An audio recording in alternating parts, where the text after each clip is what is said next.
Et c'est parti, ça enregistre. Alors, aujourd'hui, thème de la solitude.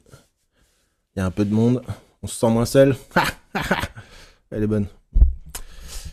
Je me sens tout seul, on a perdu un chat hier, il est mort. On a retrouvé notre chat, 4 ans, mort dans un jardin, on sait pas pourquoi. Voilà, c'est un chat, il était jamais à la maison, tout le temps dehors. Voilà, la solitude, ça tue. Bref. Donc, comme d'habitude, je vais aborder un peu le sujet. C'est un vaste sujet qui est assez long, mais je pense que c'est toujours un peu intéressant de l'aborder même un petit peu en méta, quoi. Et puis après, on aura comme d'habitude une session questions-réponses. Ça vous va? Attends, si je dis ça, mais de toute façon, c'est comme ça. Donc, la solitude, ça vous parle un peu? Tiens, dites-moi pour commencer, pour changer un peu, ce que ça vous évoque. Si vous avez envie d'en parler, vous pouvez utiliser le chat aussi, si vous préférez. Non. Je me sens seul.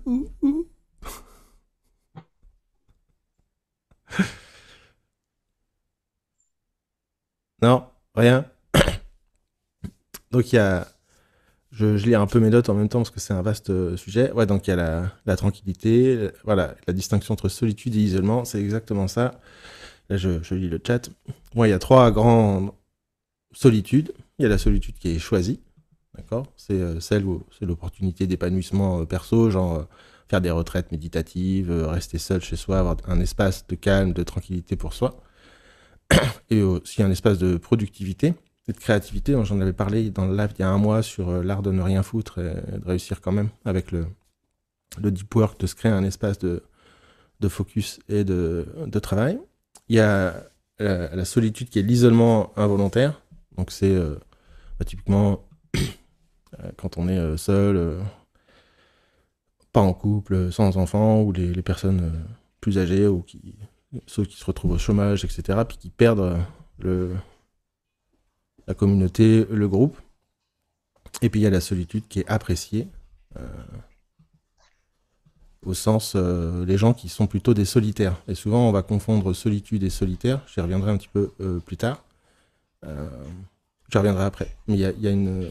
Je remarque que dans les gens qui sont un peu dans un profil comme le mien, assez solitaire, qui n'ont pas forcément beaucoup d'amis, j'avais écrit un article qui s'appelait Loup solitaire sur ce thème. S'ils n'ont pas fait un petit peu de travail d'évolution personnelle, de connaissance de soi et d'acceptation de leur façon de fonctionner, on retrouve ça beaucoup dans les profils un peu HPE, HPI, Asperger, ce genre de profils, hein, mais dans d'autres aussi. Ils luttent contre ce besoin de solitude, au sens solitaire, ce qui renforce le problème de la solitude. Vous avez compris l'idée? Je vais y revenir un petit peu après. En plus, je trouve qu'on est un peu dans une culture un peu avec les réseaux sociaux, Internet, etc., dans la culture de la non-solitude, beaucoup. Et donc le fait, typiquement, surtout pour les indépendants, si vous êtes seul chez vous à travailler, etc., ou en cabinet, pour ceux qui sont thérapeutes, vous pouvez vous retrouver à ressentir ce manque et le manque d'interaction, parce qu'il y en a qui n'osent pas partager sur les réseaux, dans des groupes, discuter avec des gens, etc., depuis chez eux, et donc ça renforce ce sentiment de solitude, mais on va y revenir un petit peu plus tard. Je vais d'abord aborder le sujet qui peut intéresser pas mal de gens, mais moi je suis pas coach en relation affective, en tout cas pas encore. Attendez, parce que là j'ai plein de gens qui arrivent en même temps. Et donc, c'est les difficultés à rencontrer quelqu'un. Donc c'est cette solitude qui est la solitude involontaire. C'est je suis seul, je suis pas en couple, j'ai envie de rencontrer quelqu'un. Et comment on vit avec ça? Le problème de cette solitude-là, évidemment, il y a plein de trucs, mais ça, c'est à vous d'aller voir un peu de votre côté, comment rencontrer des gens, créer du lien, des réseaux, trouver des activités. Le problème de cette solitude-là, c'est que c'est un cercle vicieux. C'est comme je me sens seul, je mets de l'attente sur toutes les rencontres que je fais dans l'espoir de rencontrer quelqu'un. Ça se sent, ça met une forme de pression. Ces attentes-là, elles sont ressenties dans les interactions sociales. Ça met une forme de pression sur l'autre, ce qui renforce la solitude parce que ça fait fuir les gens. Vous avez pigé l'idée? Ça vous parle, ça? Donc, je voulais aborder aussi la différence entre... Alors, je réponds un petit peu en même temps dans le chat. On demande la différence entre la solitude choisie et appréciée. Ce que je disais tout à l'heure, la appréciée, elle est plus liée au trait de caractère. À qui vous êtes en tant que personne. Typiquement, moi, si je vois 3 personnes dans l'année, ça me dérange pas. J'aime bien être seul. Euh, si je suis avec ma femme au resto puis qu'on se parle pas pendant 20 minutes, ça me dérange pas. Parce que c'est la présence qui est importante. Y a beaucoup de gens qui sont comme ça, mais qui ont une solitude appréciée, mais qui vont la fuir parce que socialement, ou au niveau de l'éducation, le système, ce que vous voulez, ils pensent que c'est pas bien d'être comme ça. Moi, j'ai été comme ça longtemps, à me dire que c'était pas normal. Et donc, à essayer de travailler ce truc-là, ce qui renforçait le sentiment d'isolement, parce qu'on se dit, mais moi, j'ai pas envie d'être comme les autres. Toi, la solitude appréciée, elle est liée à qui tu es en tant qu'individu profond, en tant de traits de caractère. Et l'inconvénient de ça, c'est que ça crée justement un sentiment d'appartenir à une autre planète. J'avais écrit un article là-dessus, Au-delà une extraterrestre. D'être OK avec le fait de bien aimer être seul sur sa planète. Ça, c'est la solitude appréciée. J'ai des gamins qui partent à l'école et tout, donc si vous entendez un peu de bruit, c'est normal. Et c'est... moi, j'ai passé des années à me dire, c'est pas normal, il faut que j'appartienne au groupe, d'accord, aux autres, aux gens normaux, quoi, aux gens moins bien, vous voyez. Ceci est une blague. Et donc, mais dans l'endroit où je me sens pas, moi, tu me fous en soirée et des gens ils rigolent le truc, moi ça me fait pas marrer. Et ça renforce ce sentiment de dire putain, mais je suis pas comme les autres. Tu vois. Alors que le fond, c'est une solitude appréciée. T'as compris? Et la solitude, tu m'as dit quoi? La solitude volontaire, c'est celle où tu prends un espace pour toi, pour écouter tes émotions, tes ressentis, travailler sur toi, écrire, travailler, ce que tu veux. Il y en a un, c'est qui tu es, et l'autre, c'est ce que tu fais. Pour être un peu plus clair. Dans la solitude aussi, on retrouve les deux structures. Évidemment, j'ai des chiens qui s'énervent. On trouve deux structures dont je parle assez souvent pour ceux qui me suivent depuis un petit moment, qui sont la structure du rejet et la structure de l'abandon. Les gens qui sont dans la peur du rejet n'ont pas le même rapport à la solitude, souvent, que ceux qui sont dans la mécanique de l'abandon. Ok? Attendez, je vais faire la police, je reviens.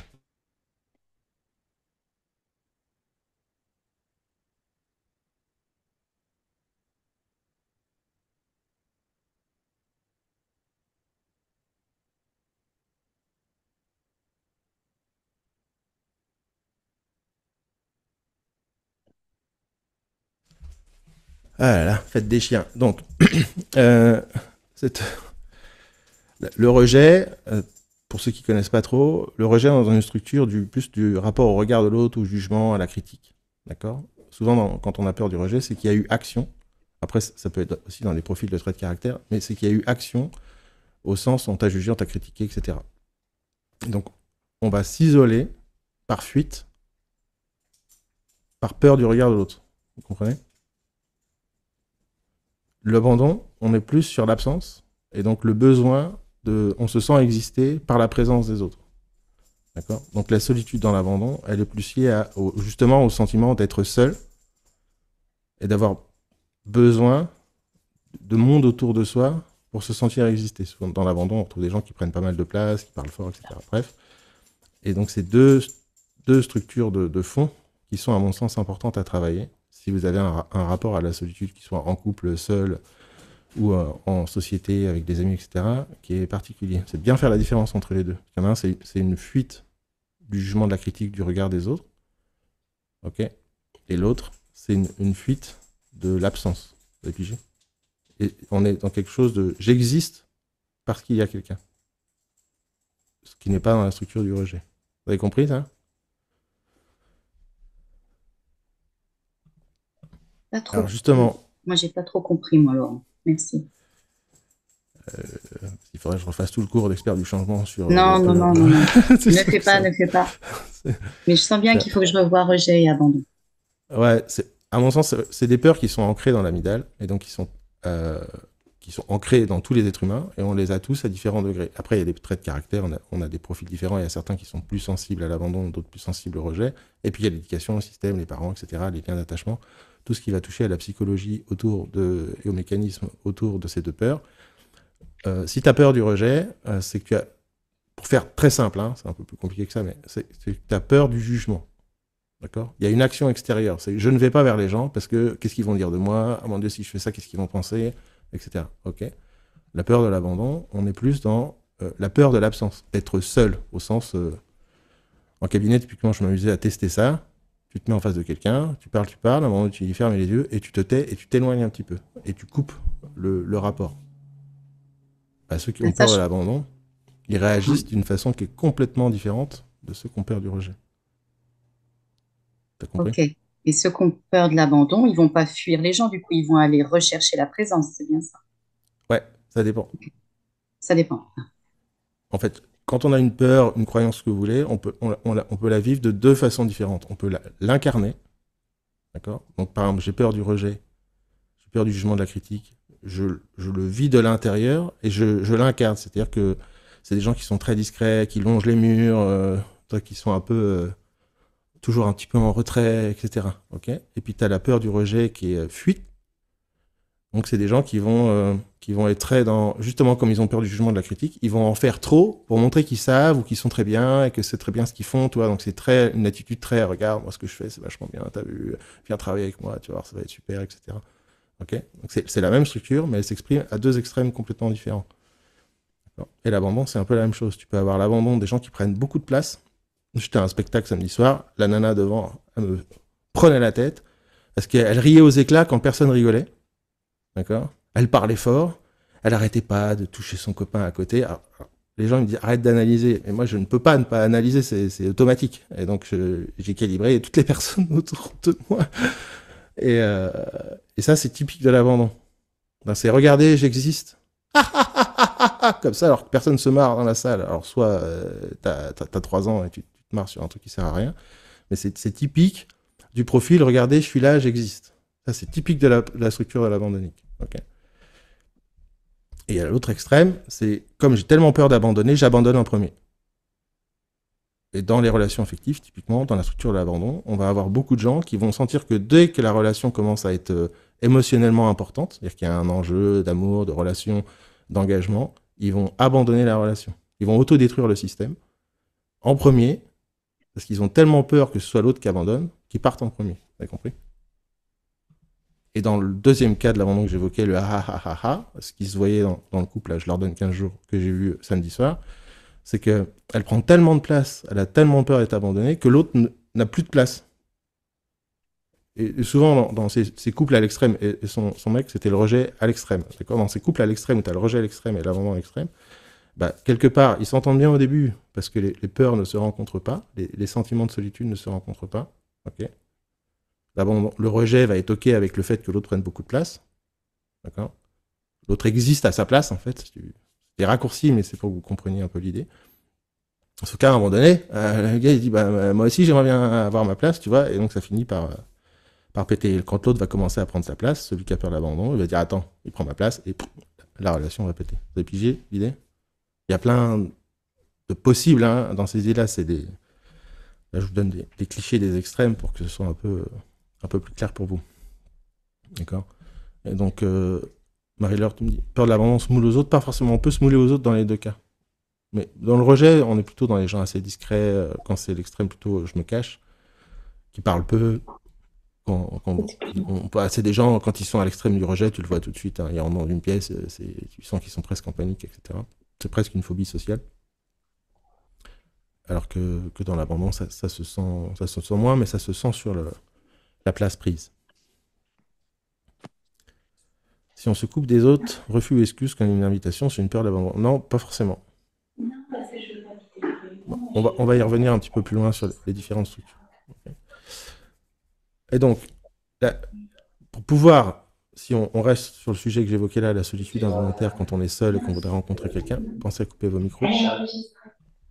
On est un des axes de travail, à mon avis, les plus importants, c'est d'explorer ce rapport au rejet et ce rapport à l'abandon. Et un des outils, j'ai fait un plan, mais en fait je pars dans tous les sens, c'est pas grave, un des outils les plus importants pour ça, c'est justement la solitude.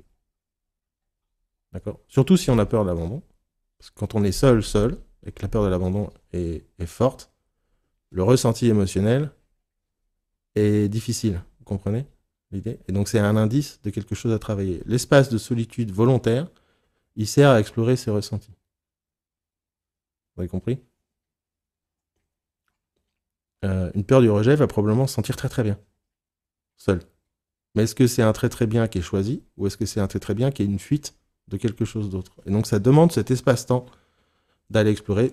Moi, je recommande d'écrire aussi dessus, de prendre cet espace où on est seul. Seul, ça veut dire pas d'internet, pas de réseaux sociaux, pas de téléphone, rien, hein, personne. Un espace où il y a de tranquillité, d'où l'intérêt aussi de certaines pratiques méditatives, de retraites méditatives en silence, etc., qui permettent justement de connecter ces ressentis, parce qu'on a tendance à toujours mettre des stratégies compensatoires sur les émotions structurelles, donc profondes, qui nous font peur et qui nous posent problème. Donc on va toujours avoir un comportement qui compense. Ça peut être alimentaire, ça peut être fumer, ça peut être rencontrer des gens, appeler tout le temps, toujours sortir, etc. etc. C'est pas forcément des mauvaises choses, sortir, rencontrer des gens. Mais si c'est une stratégie compensatoire, on ne se rend pas forcément compte des émotions qui sont derrière et d'un axe de travail qui peut être intéressant. Pour moi, c'est des structures que j'ai vues en cabinet qui sont fondamentales, parce que le problème, c'est quand vous allez travailler en thérapie, en ce que vous voulez, la plupart du temps, le travail, il est fait pas sur le symptôme, mais sur le haut du problème, qui est maintenu, en fait, par la peur du rejet et de l'abandon. Et donc, très souvent, dans les milieux thérapeutiques, on parle de oui, mais si on fait ça, le symptôme, il va revenir. C'est pas que le symptôme, il revient, c'est que la structure de fond qui a créé la stratégie compensatoire est toujours présente. Donc, on va en rechercher une autre. Ok ? Vous avez compris ?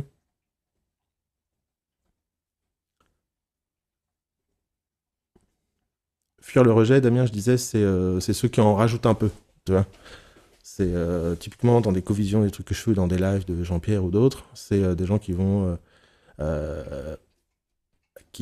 montrer qu'ils savent. Les gens, ils viennent écouter moi ou Jean-Pierre notamment, mais ils vont parler, dire regarde, tu peux faire ça, ça. Alors, des fois, ça ressemble à du conseil sympa, mais c'est souvent un truc. Je compense ma peur du rejet en montrant que je sais les choses. Et vous avez compris ? C'est des finesses, parce que des fois, c'est un vrai conseil, c'est vraiment quelqu'un qui a envie d'aider, mais un peu comme toi, ouais, Damien, et donc, c'est pas forcément un problème, c'est juste de reconnaître le mécanique. Parce que ça peut faire chier des gens, et donc savoir dire, ah, tiens, ça c'est ma peur du rejet qui s'active, et la jouer un peu autrement. C'était plus clair, là, ou ça va ? Et donc, c'est ce qui joue quand on se sent seul, quand on est entouré. Il y a plein de gens, ils ont des amis, des machins, ils sont en couple, ils ont des enfants, mais si on prend un peu le temps de les questionner, il y a ce sentiment de solitude qui est présent. Ça vous parle, ça ? Ok. Et donc, alors des fois, c'est des problèmes de communication, de relation, qu'il faut peut-être travailler la relation de couple, la relation à soi, etc. Mais c'est justement, je pense, un manque de connaissance de ses propres fonctionnements. Là, pour moi, on est dans un pilier de connaissance de soi et d'évolution personnelle. Parce que les gens se disent, ils se sentent seuls. Ils disent, ok, je me sens seul. Et souvent, ça part en plainte, en critique de l'autre, de l'environnement, de la société, etc. Mais il n'y a pas cette démarche de responsabilisation, d'exploration de ce qui crée ce sentiment alors même qu'on est entouré. Des fois, c'est parce qu'on n'est pas entouré des bonnes personnes. Je prends un exemple. Je reste sur la peur du rejet. Il y a des gens, ils ont tellement peur du rejet, d'accord, du jugement et de la critique, qu'ils vont choisir de s'entourer de gens qui sont moins compétents qu'eux. J'ai l'idée. Je m'entoure de gens qui sont moins compétents ou qui sont plus bas niveau, ok. Alors je mets pas de jugement là-dedans, mais encore une fois, c'est pour que vous compreniez. Hein, c'est quelqu'un qui a, je sais pas moi, bac plus 10 et qui traîne avec des gens qui ont bac moins 12 tout le temps, d'accord. C'est alors, je mets des formes parce qu'on est en 2023, hein, ça veut pas dire que les gens qui ont bac moins 12 ils sont bêtes, etc. Mais il y a un décalage de structure, et si c'est tout le temps et très fréquent et que l'entourage c'est que comme ça, et ben souvent c'est un indice que moi, j'ai tellement peur du jugement que je choisis des gens qui vont m'admirer pour ce que je sais. Ça, c'est une peur du rejet. Et puis j'ai l'idée. Sauf que c'est des gens, quand vous parlez avec eux en thérapie, en accompagnement ou des amis, ils vont dire ah, je me sens seul, pourtant j'ai plein d'amis, etc. Je fais plein d'activités. Oui, mais c'est parce que tu n'es pas entouré de gens qui te ressemblent, à qui tu peux partager, qui peuvent te comprendre vraiment. Puis j'ai l'idée. Ok. C'est un peu comme j'évoquais tout à l'heure les loups solitaires, des profils un peu comme le mien. Moi, mes amis, c'est quasiment tous des profils comme le mien. On se comprend, d'accord. Donc ça compense ce sentiment de solitude. Et c'est Moi, je parle à quelqu'un à qui j'ai pas parlé depuis un an, qui est quelqu'un de proche. C'est comme si on s'était parlé hier. Ça me dérange pas. Il y a des gens, ils vont pas comprendre. Dire ah oui, bah tu t'as pas demandé de nouvelles. Oui, bon, bah. Et donc c'est alors et très souvent dans mes coachings, j'ai des gens qui me ressemblent parce que comme j'ai cette c'est un peu ma marque, ce truc-là, d'accord, bon, un peu l'antisocial, etc. Bon, je joue un peu avec, ça reste quand même mon identité. J'attire à moi des gens qui ont un peu. Et hier, j'ai eu quelqu'un qui m'a appelé parce que quand elle a écouté ma conférence, elle s'est dit il y a un truc. C'est pas ce qu'il dit qui m'intéresse. Il y a un truc, on se ressemble quelque part. Je pense qu'il peut me comprendre. Vous voyez? Vous avez compris l'idée? Et souvent, le sentiment de solitude, quand on est entouré, c'est ça qui manque. Il manque cet espace de connaissance de soi, de savoir comment on fonctionne, qui on est vraiment, et d'être OK avec, et de rencontrer des gens qui nous ressemblent. Le problème, c'est quand on a une peur du rejet qui est un peu au taquet, les gens qui nous ressemblent, bah, souvent, ils peuvent nous faire un peu peur, et donc on va pas y aller. Parce qu'on sent, émotionnellement, qu'il y a un truc qui peut gratter. Vous avez compris? Ouais. Parce qu'il y a un truc impalpable qui dit, tiens, lui ou elle me comprend, elle me voit comme je suis vraiment. Vous avez compris l'idée? Et je pense qu'en couple, c'est justement l'idée de ne pas se sentir seul en couple, c'est de réussir d'être quelqu'un qui vous voit pour ce que vous êtes vraiment. Un peu comme les chiens, quoi.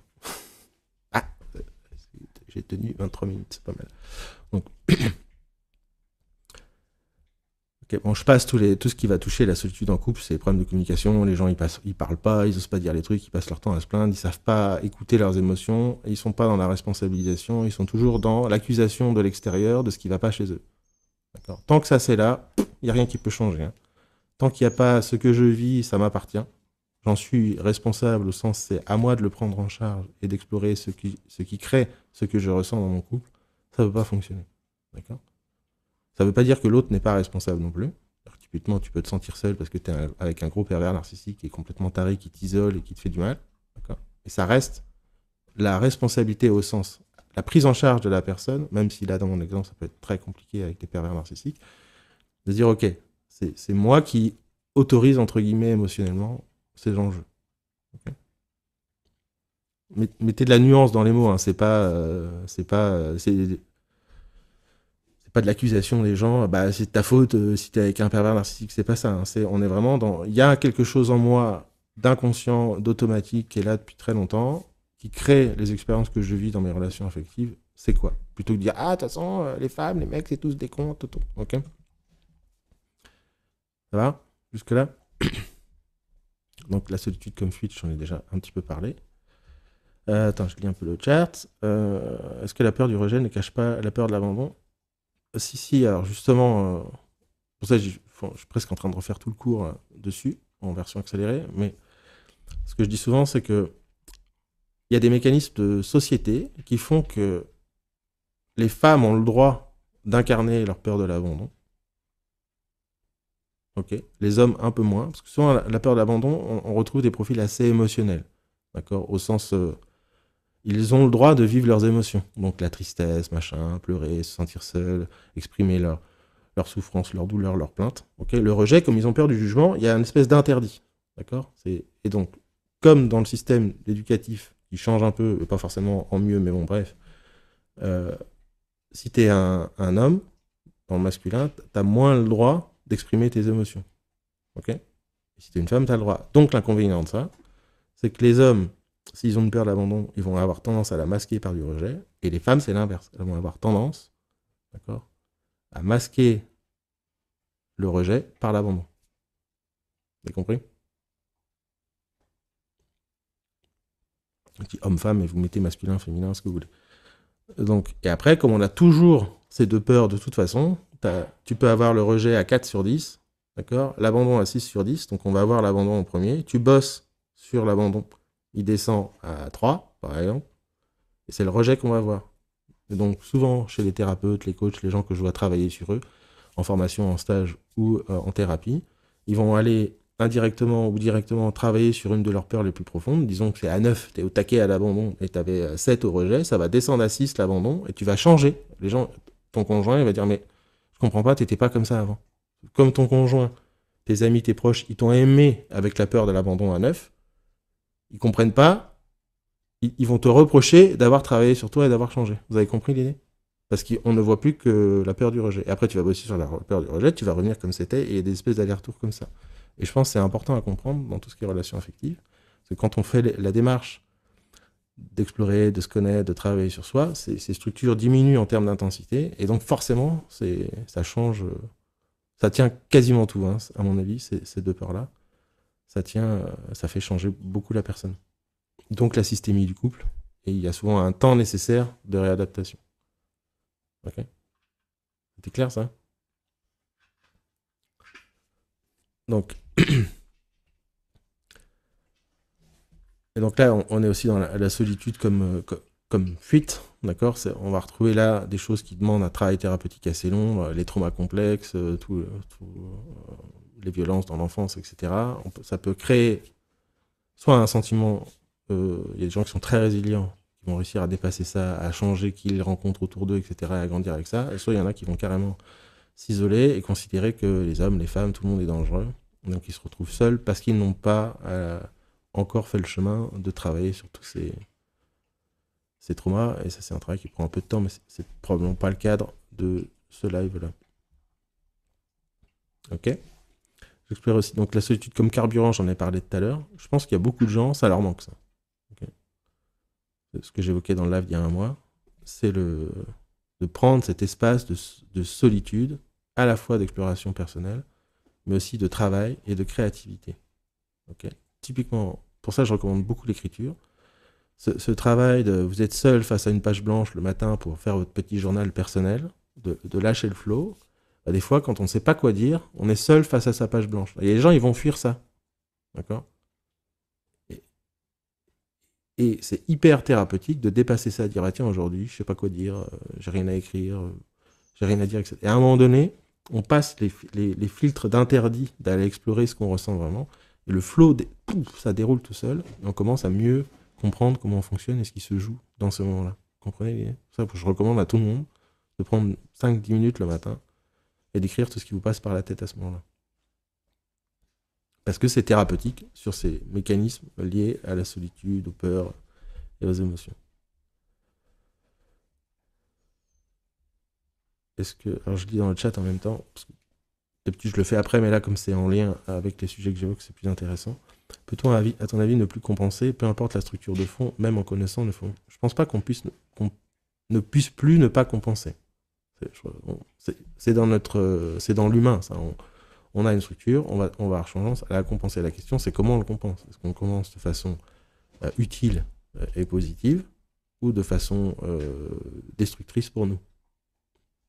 C'est la même chose. C'est des besoins, en fait. D'accord ? On a le rejet, c'est le sentiment d'être aimé parce qu'on est à la hauteur. L'abandon, c'est le sentiment d'être aimé pour qui on est.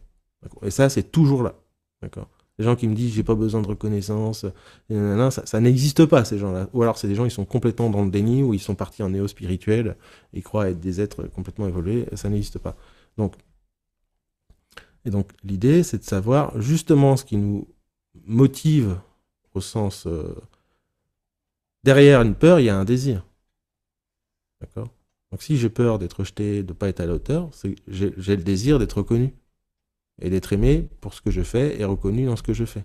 Vous avez compris ? Pareil dans l'abandon. Si j'ai peur d'être abandonné de l'absence, c'est que j'ai envie qu'il y ait des gens qui m'aiment pour qui je suis, qui me voient sans filtre, etc. Ça, c'est chez tout le monde. D'accord ? La question, là, c'est juste le degré. Et quand c'est à l'excès, c'est problématique. Comme toujours, en fait. Hein. D'accord ? Donc, un peu de tout, beaucoup de rien. Donc, un peu de rejet, un peu d'abandon, mais pas beaucoup de rejet, pas beaucoup d'abandon. C'est un peu l'idée. Mais on compense... Et je pense que justement, la libération, c'est d'être OK avec le fait que ce soit présent et d'être OK avec nos stratégies compensatoires. Parce qu'on va les reconnaître. Vous avez compris ? Chercher à ne plus compenser, c'est chercher à fuir une réalité mécanique de l'être humain. Et donc, ça met sans arrêt dans une insatisfaction qui, justement, va renforcer les sentiments de solitude en couple avec les amis, au travail, etc. Vous avez compris l'idée ? Pour ceux qui sont thérapeutes, je voyais ça souvent. Si tu as un profil plutôt dans l'abandon, plutôt dans le féminin, c'est un peu des caricatures, mais peu importe, avoir une tendance plutôt à être un accompagnement plutôt englobant, d'accord ? Si tu as un accompagnement, si tu es quelqu'un plutôt dans le rejet, dans le masculin, C'est plutôt un accompagnement un peu plus punchy. On va retrouver beaucoup les gens qui font de l'hypnose rapide, des machins, des trucs, tac tac. C'est très dans regarde, j'ai le pouvoir, la connaissance. On est dans l'expression de compétence. Dans l'autre, dans le premier, en plus dans l'expression d'état d'être. Vous avez compris l'idée? Donc il n'y a pas de bien ou de mal là-dedans, il y a juste de savoir où est-ce qu'on est. Et je vois bien dans les stages, dans les formations, dans certaines écoles, le problème c'est que l'axe de travail, la pédagogie n'est orientée que pour certains profils. D'accord? Donc si toi tu es dans l'abandon et dans un féminin, mais que tu es dans une école qui est dans le rejet et le masculin, tu te dis je suis une grosse merde. Et tu sors de là traumatisé. D'accord? Ça doit parler à quelqu'un d'entre vous. Et l'inverse c'est vrai. Si tu es dans une école qui est très dans le ressenti, les états d'être, le machin, et que tu es plutôt quelqu'un qui aime la compétence, le savoir, la connaissance, et pouvoir les exprimer en faisant des choses, tu vas pas te sentir à ta place, tu vas dire, je comprends pas, c'est pas du tout moi. Et donc si en plus tu es un peu sensible à l'autorité, etc., avec les biais scolaires et tout ce que tu veux, tu, tu te perds, et donc ça renforce le sentiment de solitude, d'incompétence, de jugement, de critique, et tout le tralala. Donc c'est vraiment ces deux structures-là. Je pense que dès qu'on est dans la pédagogie, l'accompagnement, le formateur, c'est un des premiers trucs qu'on devrait regarder chez quelqu'un. Parce que ça tient tellement de trucs que c'est, à mon sens, fondamental. Adapter la pédagogie aux deux profils, bah, c'est déjà reconnaître. Une fois que tu as un peu la bouteille, ça va très vite. Moi, je rentre dans une salle de 25 personnes, je peux te dire tout de suite qui y a quoi. Donc, et donc, c'est assez rapide. Ça se voit dans la posture, l'attitude, en groupe, dans les mouvements sociaux, quand les gens sont à la pause, la façon de dire bonjour, de parler, de rentrer dans une salle, etc. Enfin, j'étais à Bruxelles il y a 3 semaines, j'arrive toujours en avance, donc tu as les gens qui arrivent dans la salle, tu as les gens qui rentrent. Bonjour! Père l'abandon, salut, merci, d'accord. Ça dépend comment c'est fait, ça peut être le bonjour un peu plus masculin, t'as vu, avec la démarche, machin, ça plus le rejet. Mais...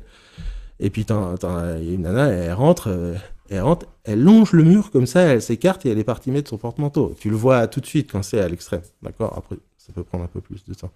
Et donc, adapter la pédagogie, je ne vais pas dire la même chose et communiquer de la même façon à quelqu'un qui est dans le rejet au taquet. D'accord?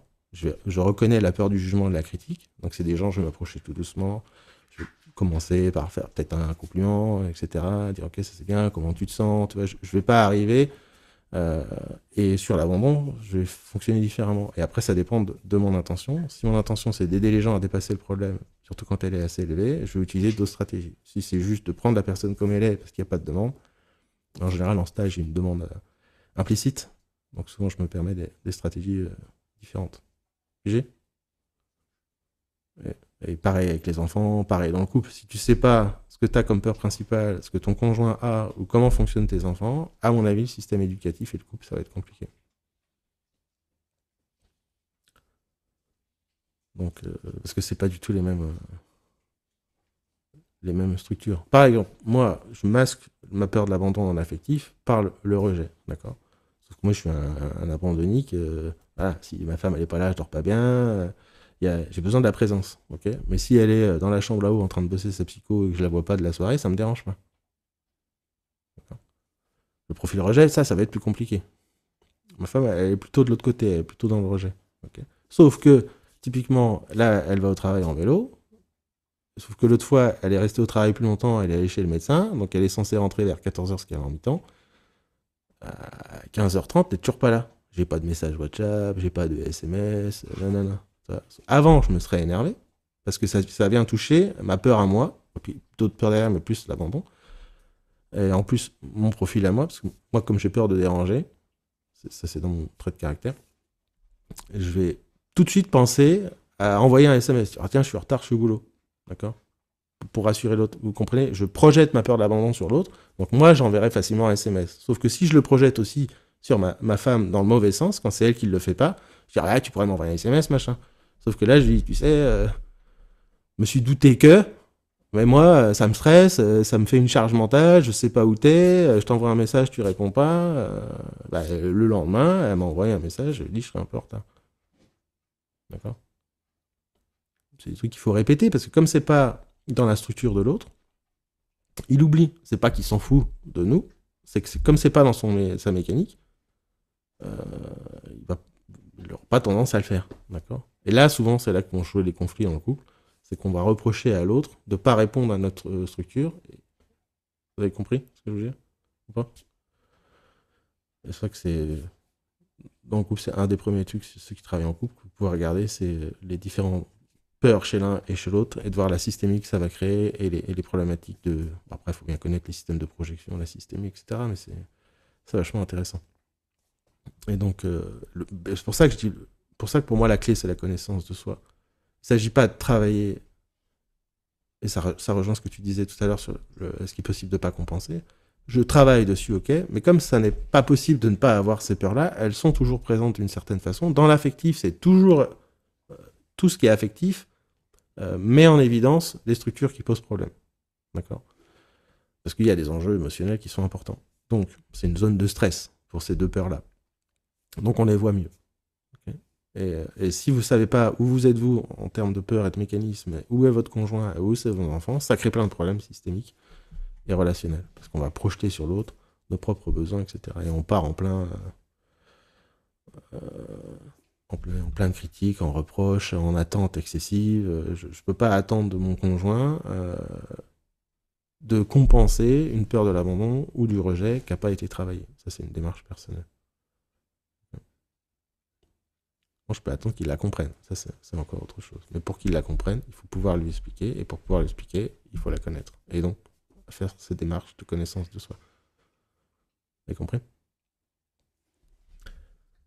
On a dérivé un peu sur le couple, mais c'est pas mal parce que je pense que ça va devenir un angle que je vais reprendre de plus en plus, voire quasi exclusivement sur les relations affectives en général. Donc, attendez, parce que je me suis un peu perdu.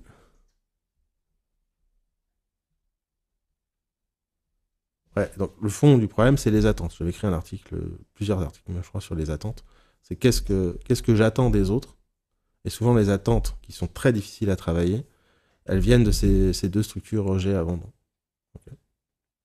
Et donc, l'autre le sent, ses attentes, et ça peut être un peu compliqué. Et en plus, le problème, c'est quand il y a deux structures identiques dans une relation affective. Je dis couple, mais vous mettez amis, enfants, patron, travail, ce que vous voulez. Hein. C'est couple au sens relation à deux. D'accord. Tu as deux peurs de l'abandon en même temps. Ça va pas trop mal fonctionner parce que ça va. On a les mêmes mécanismes, d'accord. Mais ça peut créer des couples un peu plats qui n'expriment pas trop ce qu'ils veulent parce que la présence suffit, etc. Okay. Abandon rejet, les deux peurs vont pas s'activer, mais dans certains contextes comme celui que j'ai donné là sur le WhatsApp, le retard, etc., il va y avoir des manques. Okay. Moi, ma femme, elle est plutôt dans le rejet, donc plus dans la reconnaissance, sentir à la hauteur, etc. Comme moi, je suis pas quelqu'un qui fait beaucoup de compliments, machin, tout ça, parce que comme je suis très autocritique dans ce que je fais, j'ai tendance à le projeter sur les autres, bah, il faut que je fasse attention. Parce que le moindre truc de travers, ça peut être pas très bien pris. En plus, si l'autre, il le vit comme il vit cette peur-là du rejet, plutôt qu'avoir tendance à l'isolement, on va avoir quelqu'un qui va fuir et qui va pas venir confronter. Mais si vous avez quelqu'un qui est dans la peur du rejet, au sens je m'en défends et je l'exprime, ça crée des conflits. C'est un peu complexe, mais vous avez compris. En gros, l'idée, que c'est compliqué, quoi. Le fond, c'est de déjà les connaître et savoir les reconnaître chez soi et chez les autres. Ok ? Moi, je voulais aborder vite fait aussi la solitude de l'indépendant, parce qu'il y en a beaucoup d'entre vous ici qui sont indépendants. Et donc, qu'est-ce qui se passe quand on retrouve seul à travailler chez soi? Il y a des gens qui sont clairement pas faits pour ça. Okay. Au sens, ils ont besoin d'une équipe, ils ont besoin de gens avec qui travailler. Et si c'est votre cas, je vous recommande vivement de vous créer une équipe, soit ou de travailler. Il y a des gens qui pensent comme ça en travaillant dans des cabinets médicaux. Comme ça, ils ont le sentiment d'avoir une équipe, de pouvoir échanger et discuter avec des gens. Et puis, il y a la solitude de l'indépendant, surtout si vous travaillez de chez vous comme moi, où l'entourage et la famille ne comprend pas ce que c'est que d'être indépendant. La plupart des gens ne comprennent pas ce que c'est qu'il faut travailler le marketing, la com, la compta, le machin, tout ça. C'est quelque chose qui a une charge mentale quasi permanente, l'air de rien. Donc c'est extrêmement difficile, quand on est indépendant, de ne pas penser au boulot le week-end. D'accord. Je sais pas s'il n'y a que moi. Mais c'est surtout si vous êtes en phase de développement d'activité et vous n'êtes pas serein encore financièrement. D'accord. Donc, c'est toujours un peu présent. Et cette charge mentale, là, elle est compliquée à gérer quand dans la famille, dans l'entourage, les gens ne comprennent pas comment ça fonctionne. D'accord. Euh, et en plus, travailler à la maison, moi je suis tout le temps derrière mon écran, que je sois en train de regarder une vidéo YouTube sur l'éducation canine ou en train de travailler, je suis au même endroit. D'accord. Et donc, c'est difficile pour tout le monde. Est-ce que papa il bosse pas? Qu'est-ce que tu fais? Moi, mes gamins, quand on leur demande à l'école, il fait quoi de son père, ils savent pas répondre. Ils disent, bah, il travaille sur Internet, il fait un peu de thérapie, je sais pas trop quoi. Et donc, ça crée ça crée de l'isolement. Et comme dit Laurence dans le chat, je pense qu'il faut s'entourer, ce que je disais tout à l'heure au tout début, de gens qui vous ressemblent. Et donc, qui vivent aussi les mêmes expériences, qui vous comprennent, pas qui vous ressemblent. D'accord? Où on peut échanger, se comprendre, etc. Et puis après, pouvoir le faire avec des gens, comme j'évoquais au tout début, de votre niveau. Parce que moi, par rapport à quelques-uns d'entre vous, qui, si vous commencez pour les hypnos, etc., à développer votre activité, si je vous parle, moi, de mon sentiment de solitude, de nullité, j'y arrive pas, je sais pas quoi faire cette année, vous allez rigoler. Parce que je suis suivi, parce qu'il y a du monde dans les lives, parce que j'ai des formations, tout ça. Donc je suis obligé de trouver des gens qui sont à peu près au même niveau que moi dans l'évolution du métier d'indépendant, qui vont comprendre ce que je suis en train de leur dire. Qui vont me dire, ah ouais, mais toi, t'as du monde qui te suit. Oui, mais ça n'empêche pas. D'accord. Parce que ces problèmes-là, ils évoluent en fonction de votre évolution. D'accord. Si t'as pas de clients au début, t'as des problèmes de gens qui n'ont pas de clients. Mais si t'as des clients et que t'as envie, que t'en as un peu marre, t'as envie de changer de positionnement, bah t'as des problèmes de là. Ok. Et donc ça dépend de là où vous en êtes. Donc au fur et à mesure où vous évoluez, il faut que vous continuiez de vous entourer de gens qui évoluent. C'est pour ça que souvent, bah, il y a des liens qui se pètent, qu'on ne voit plus ou qui disparaissent, parce qu'il y a une distance qui s'est créée sur le chemin qui a été fait. Vous avez pigé? Et donc même quand on n'est pas indépendant, hein, évidemment, salarié, tout ça, etc. L'indépendance est mis un petit peu en exergue aussi, mais ce que je viens de dire là, c'est valable aussi quand on est salarié. Ça dépend du travail qu'on fait. Voilà, si je te dis t'es militaire, tu pars à la guerre, tu reviens, c'est la même chose. Les gens ils ne comprennent pas ce que tu vis. Tous les traumas, les bruits qui sont encore dans ta tête, tous les ancrages, toutes les images. C'est pour ça qu'il y a, même dans les gens traumatisés, qui ont perdu quelqu'un de cher, un accident, machin, tout ça, bidule, s'entourer, un enfant, etc. Il y a plein d'associations qui permettent de s'entourer des gens qui peuvent comprendre. Le piège là, c'est de s'entourer de gens qui peuvent vous comprendre, mais qui renforcent la victimisation, la plainte, la souffrance. Donc, faut réussir à choisir. C'est pour ça que je dis toujours, dis-moi de qui tu t'entoures, je te dirai qui tu es. D'accord. Parce que si on choisit de s'entourer de gens qui ne font que se plaindre et qu'on n'a pas réussi à faire le deuil d'un être cher, ça dit quelque chose sur qui on est. Ok. En tout cas, sur notre démarche. Ouais, j'ai l'idée. Ok. Et donc, comme je disais, hein, il y a la solitude. Ça, c'est la solitude qui est désagréable. Il y a la solitude d'un indépendant qui est aussi agréable et qui, pareil, peut créer des problèmes, notamment dans le couple et la systémie. Moi, je kiffe de pouvoir avoir le temps d'aller promener mes chiens, machin, tout ça, bidule. Mais s'il y a des enjeux financiers ou quoi, blablabla, dans le couple, tout ce que vous voulez, l'autre, il peut dire, attends, oui, mais cet espace de tranquillité, de liberté que j'ai travaillé pour avoir dans l'indépendant, j'ai pas envie de le perdre. D'accord. Moi, je vois ça un peu avec mes parents. Dire, Yvan, à chaque fois que je vais les voir, ils me disent, Yvan, tu travailles pas beaucoup. Ben oui, je vous emmerde. D'accord. Donc, c'est. Ben, parce que les gens vont, encore une fois, projeter sur vous aussi leur propre mécanisme. Mon père, il partait le matin à 7h, rentrait le soir à 21h. Ben, le week-end, on ne voyait pas beaucoup s'il faisait du vélo. Donc, on n'est pas du tout dans les mêmes. Moi, je suis à la maison, je fais les courses, je fais à manger, je promène les chiens. C'est pas du tout les mêmes structures. Donc les gens, souvent ces incompréhensions de ce que vous faites et les reproches, les critiques, l'air de rien, surtout dans l'espace familial, viennent souvent de ces différences-là. Et là, c'est un demande de travail d'assertivité, d'être OK. Encore une fois, c'est de la connaissance de soi, avec qu'est-ce qui vous fait plaisir, qu'est-ce qui vous satisfait et qu'est-ce que vous cherchez. Mais il ne faut pas avoir... on peut pas avoir le beurre, l'argent du beurre, le cul de la crémière. D'accord. Vous avez compris? Le cul de la crémière en 2023, ça passe ou... Non? Oui? Je suis validé. Validé, ça va, c'est bon. Le cul du crémier. Voilà. Et donc, en fonction de si vous êtes non-genré, genré, transgenre, et tout le truc. Donc, C'est accepter ça, et c'est comme l'abandon, d'accord. La peur de l'abandon, elle a plein de bons côtés, elle a aussi des mauvais côtés, et donc l'intégration, c'est d'être OK avec les deux facettes de ces espaces-là. Et c'est ce qui, à mon avis, change toutes les dynamiques de couple et tous les et de relations en général. Ok. Et enfin, il y a la solitude liée aux réseaux sociaux, qui est une vraie plaie. Et c'est pour ça que je recommande à beaucoup de gens de faire un sevrage, quelque temps. Parce que les réseaux sociaux, c'est Instagrammable. D'accord. Donc on est beaucoup dans l'image, l'apparence, montrer les choses, etc.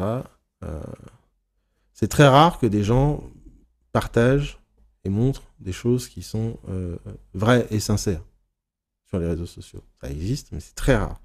Et souvent, quand c'est fait, en mode, voilà, moi ce que je vis, comprenez, regardez, je montre ma souffrance, c'est une stratégie marketing, d'accord.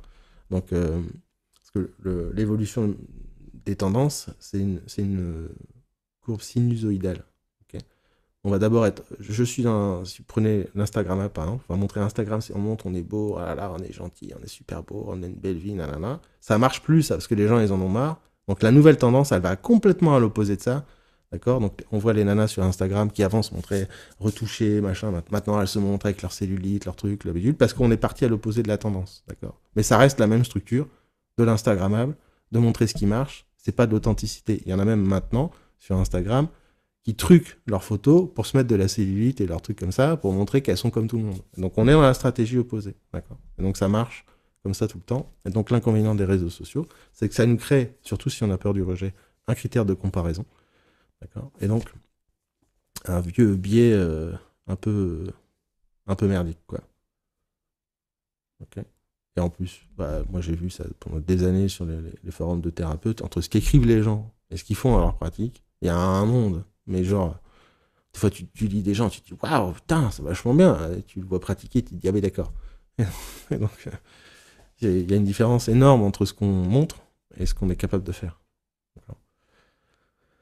Donc, là, c'est si vous êtes un peu pris dans les réseaux sociaux, le death scrolling, donc scroller jusqu'à la fin, machin, moi, je vous encourage à faire un sevrage quelque temps. Et ça vous permettra, cet espace de solitude par rapport aux réseaux sociaux, de connecter ce qui est important pour vous dans les réseaux sociaux. Moi, je l'ai fait, j'avais écrit un article là-dessus, ce que j'ai appris de 2 ans dans les réseaux sociaux. Ce qui manque, c'est l'interaction avec des proches, des amis, des copains que j'aime bien. Donc j'ai complètement réduit les trucs, j'ai plus trop les murs des gens. Et je ne parle qu'avec des gens avec qui j'aime bien garder le contact, en temps sur Messenger, etc. C'est plus, je viens chercher justement une forme de relation sociale et un contact avec les amis qui est moins facile aujourd'hui, surtout moi qui n'aime pas trop me déplacer, quoi. Donc, toujours se méfier des réseaux sociaux. Les gens disent ah bah oui, me fais pas avoir par les réseaux sociaux, mais c'est toujours les mêmes que je vois partager des fake news et des trucs à la con, ou après quand j'ai en coaching, je sens bien qu'ils sont touchés par l'impact de choses qu'on peut voir sur les réseaux sociaux. D'accord. Donc, la comparaison sociale, c'est vraiment un truc de merde. Donc l'idée, c'est plutôt d'aller chercher des gens qui sont plus dans l'authentique, le vrai. Mais là, c'est presque un là et à part. Ça veut dire quoi être vrai, ça veut dire quoi être authentique. Donc c'est une vraie démarche. Et je pense pas qu'on puisse s'en rencontrer si on ne fait pas soi-même. Voilà, en gros, j'ai peut-être oublié des trucs. J'ai peut-être zappé les questions.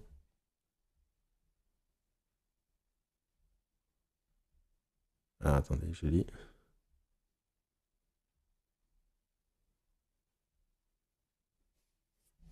Oui, Valérie, t'as raison aussi. C'est quand tu dis j'ai toujours fui les associations du on a vécu la même chose. Encore une fois, il y a toujours de la nuance hein, à mettre dans ce que je dis. C'est que, au sens, quand je dis, il y a des gens, si tu vas dans les associations qui disent ah, on a vécu la même chose, je te comprends, machin, et que ça vient toucher l'opposé de ta structure, si t'es pas du tout dans vouloir être dans la plainte, le machin, la victimisation, et que tu t'entoures de gens qui vont. C'est pour ça que souvent dans les traumas, il faut, et tout ce qui est maladie grave, etc., il faut éviter le côté la pitié. Parce que ça va activer ça sur certains profils. Et donc ça peut renforcer un sentiment de solitude à l'extrême, justement, de pas s'entourer. C'est toujours la question, c'est je m'entoure de gens, c'est pas qu'on vécu la même chose, c'est qu'ils me comprennent. C'est pas pareil. Hein. C'est que je peux très bien comprendre ce que tu as vécu, Valérie ou d'autres, dans ton exemple, sans l'avoir vécu moi-même. D'accord. Mais des fois, dans les associations, on trouve des trucs. Moi, je l'évoque, mais moi, je suis comme ça aussi. Tu me verras jamais dans les trucs comme ça. Ça va me saouler. Parce que c'est pas du tout dans mon caractère.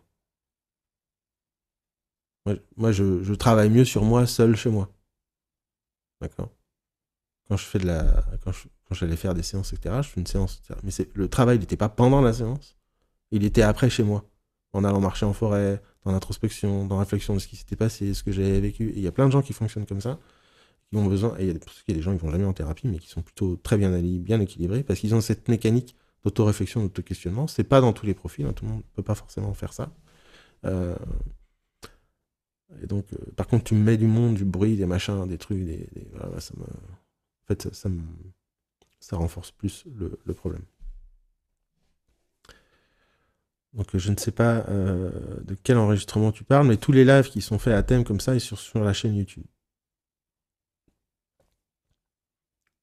Voilà, j'ai fait au plus court. C'était censé durer, ça a duré 50 minutes, mais si vous avez des questions, si vous avez envie de partager sur le sujet, euh, de donner votre avis, votre point de vue, vous pouvez ouvrir vos micros.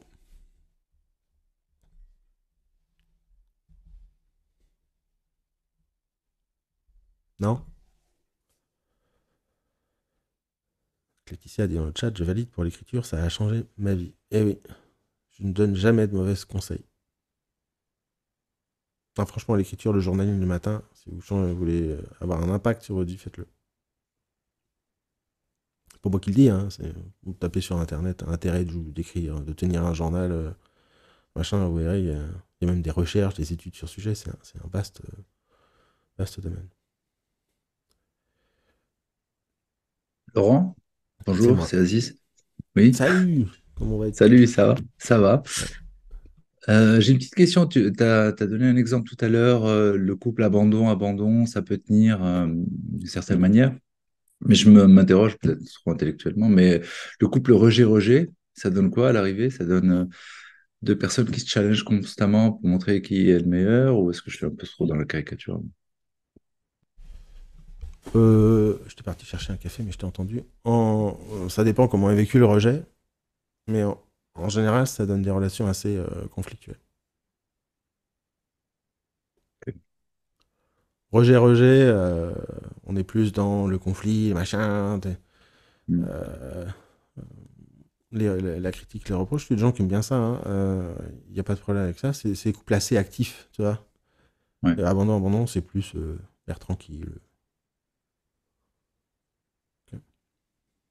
Et tu disais, tu vas te spécialiser plus là-dedans, c'est ça? Ou j'ai Ouais, je pense entendu que je passer vais une info comme ça. évoluer vers tout ce qui est relations affectives, mais au sens large. Pas le couple, les relations, comme j'ai évoqué là, les relations, euh, la systémie, les relations homme-femme, masculin, féminin, le couple, l'éducation, les enfants, intégrer un peu d'éducation canine, les relations avec soi, à l'intérieur masculin, féminin, etc. D'ailleurs, c'est le stage en Toscane qu'on prépare, qui aura lieu en septembre 2024 probablement. Euh, Ce sera sur ce sujet-là. La relation à la fois, c'est assez au sens large, même être et humain, donc plutôt spirituel, humain, masculin, féminin, enfin on fait... parce que je parle comme ça, c'est tout le temps l'exemple que je prends. Je vais faire un stage à Bruxelles, je parle de ça 2 minutes, on me dit t'as pas un stage là-dessus, donc et puis je sens que c'est tu me branches là-dessus, je m'arrête plus quoi. Donc ça m'intéresse. Et j'étais parti sur l'écriture d'un bouquin, mais j'ai changé d'idée là. Je pense que je vais écrire sur ma méthode de lecture des gens, c'est les notes et les catégories. Waouh, Parce c'est un que programme. j'ai un peu peur de le faire parce que c'est un peu un peu particulier comme méthode. Mais à chaque fois que je l'apprends à quelqu'un où je sais que les gens, ça change beaucoup de choses, donc je me dis il faut que la diffuse. Déménagement Est-ce intérieur en France en 2024, oui, je pense que j'en ferai un à Paris, mais je sais pas quand et c'est pas sûr. J'en prévois deux en 2024, des déménagements intérieurs. Et je vais aussi faire, je pense, c'est pas la forme n'est pas encore claire. Bon, on me pose des questions, j'en profite. Comme ça, si vous me dites si ça vous intéresse ou pas, enfin peut-être pas vous, mais si c'est intéressant ou pas. Je vais faire, je pense, des sessions, genre sur un mois, en cohorte, genre limité 30 personnes, sur destination pleine de réussite et génie au quotidien. D'accord. Donc, en résumé, c'est le travail sur la vision et le travail sur la connaissance de soi. J'avais écrit un article là-dessus qui s'appelait Comment trouver un sens qui tient sur la durée. D'accompagner les gens dans le process au travers de l'écriture sur un mois, avec un live genre tous les 2-3 jours, pour répondre à des questions, aux aider, faire des feedbacks, etc. Et puis je ferai des petites sessions comme ça dans l'année. Parce que je fais quasiment ça tout le temps dans mes coachings. Je me dis autant le faire, d'aider les gens un peu en groupe, puis ça permet d'avoir l'interaction. Et je pense, rebrander, comme on dit en français, changer l'angle de expert du changement et le faire il sera toujours accessible, débrouillez-vous tout seul, comme c'est le cas aujourd'hui. Je le ferai en cohorte, avec un angle justement relation affective, systémie, intégration, que ce soit la relation dans le cabinet pour ceux qui sont thérapeutes, donc la relation avec les gens, ce qu'on vient de faire là, mais en mode plus avec des exercices, des masterclass, exercices pratiques, etc. Et vraiment développer cette partie-là Parce qu'à chaque fois que je vois des gens qui me parlent, c'est ça qui déconne. C'est soit la relation à soi, la relation... Enfin, il y a toujours un truc autour de ça, du masculin, du féminin, de l'énergie, de qui on est, de la connaissance de soi. Et je pense que ça, c'est le meilleur levier de travail. C'est un peu le plan, le stage en Toscane. Et j'ai autre chose, mais je ne sais plus ce que j'ai noté. Je vais dire.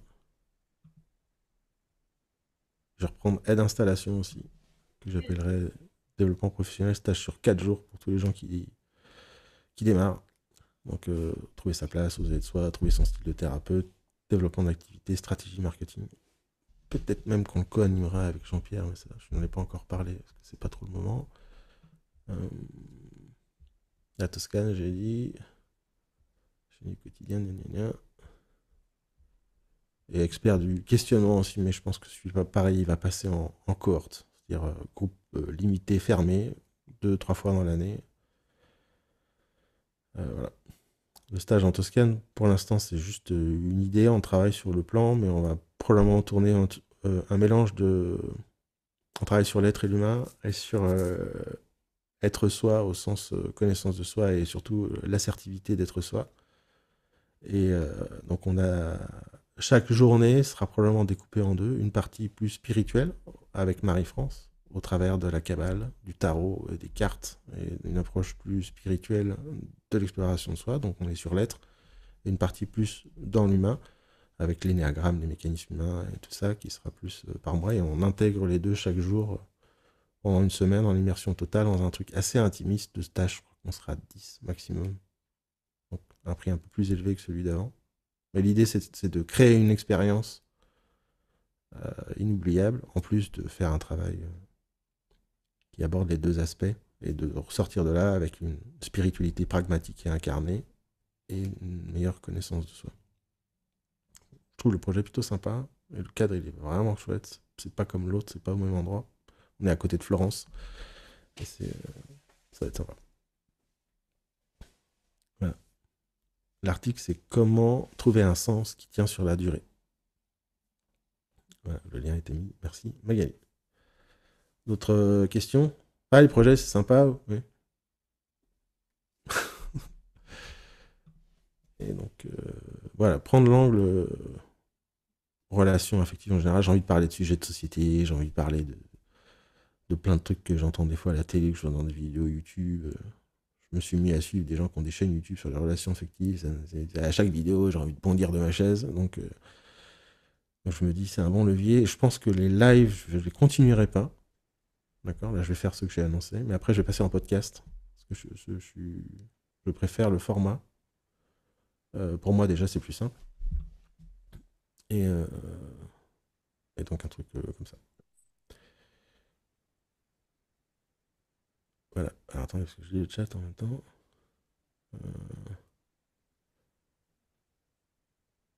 Oui, il y a des gens forcément bien, Laurence. Là, je structure pas. Pour l'écriture, il y a plusieurs stratégies. Soit tu écris tout ce qui te passe par la tête le matin. Le but, c'est de le décharger. D'accord? Il n'y a pas de structure. Soit tu as une structure et tu tapes exercice de journaling sur Internet et tu as 150 000. Il faut trouver celui qui correspond. Moi, celui que je recommande, c'est l'écriture en flow. Je me pose le matin, premier truc que je fais au réveil, j'écris 10 minutes tout ce qui me passe par la tête. Je le relis pas, c'est pas fait pour être publié, c'est pas fait pour être structuré, rien. Donc oui, ça prendra un format podcast plus comme Hypnopod, donc le format que j'avais pour Hypnotion, mais un peu plus court, je pense. La cible, c'est 15-20 minutes. Voilà. On est bon? Des questions?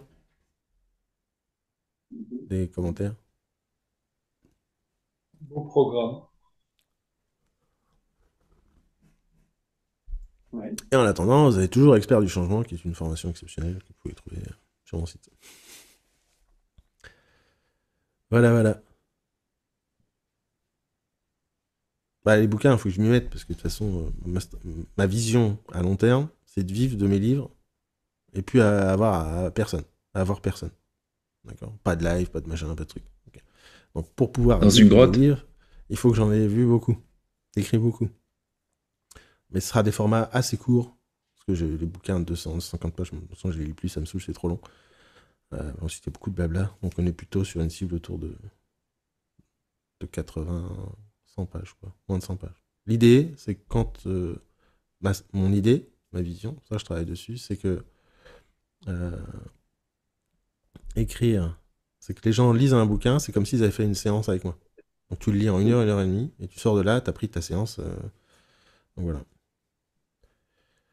Non, c'est pas, faut que je m'y mette. L'autre, j'ai déjà, je dois avoir 80, 90 pages sur l'autre, mais je sais pas, il y a un truc qui pour l'instant ne va pas, qui me convient pas, donc je le garde de côté pour l'instant et je viendrai sur autre chose. Et probablement que j'écrirai un truc autour d'experts du changement. Voilà. Merci Olivier, c'est sympa. T'entends, Fred, je te mute. Si vous n'avez pas d'autres questions, je vais faire les courses, faire le ménage, faire à manger, promener mes chiens. Puis après, peut-être que je travaillerai un peu. Ça marche. Sur ce, je vous dis Merci. ciao ciao. merci Laurent. Merci Laurent, bonne journée. Merci Laurent. Journée à tous. Merci Laurent. Bonne Salut. journée. Bonne journée à tout le monde.